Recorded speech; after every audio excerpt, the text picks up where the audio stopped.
groovy.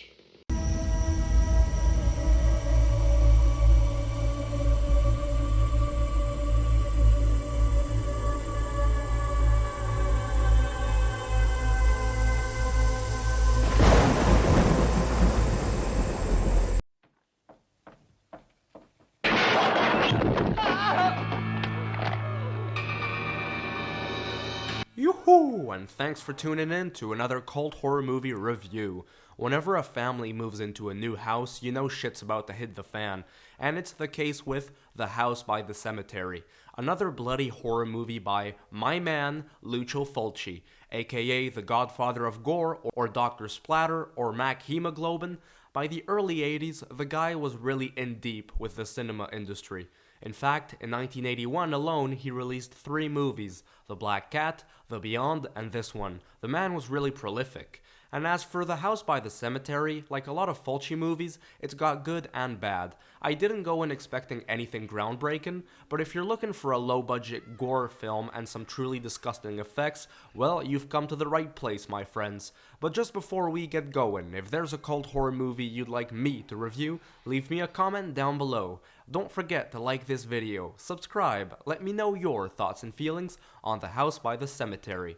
So Scottish actress Kathy McCall from City of the Living Dead reprises her role in this. As the wife of a history professor, they and their son temporarily move into an old New England house for the guy's research.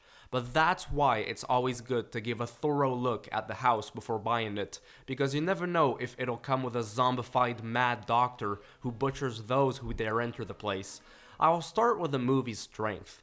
I really like the look of the house, an old, creepy, haunted place which gives me chills. The cinematography and the whole look of the place is sober and makes for a creepy mood. The story is rather original. It builds up a bit of genuine mystery. You don't get the full story of what really happened until the very end. When it comes to the screenwriting, I think House by the Cemetery surpasses Zombie Flesh Eaters and City of the Living Dead, 2 of Fulci's previous works which I'm not really a fan of.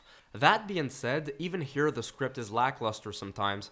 I would have really liked to learn much more about how the Mad Doctor was able to keep himself alive for that long. What were the experiments he was working on precisely? The movie just gives us the bare minimum when it comes to the story of Dr. Freudstein. Yeah, I guess it's a mix between Sigmund Freud and Frankenstein.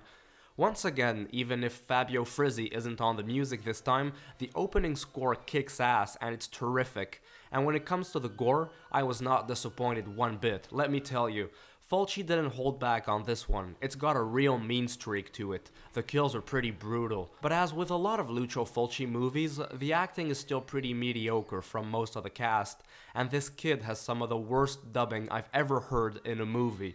I was wondering what was wrong with his voice, but I found out the character of Bob was played by an Italian child actor, and then English dubbing was added later on. And I just hated to hear the guy, really. I don't know how they messed it up, but it sounds really annoying.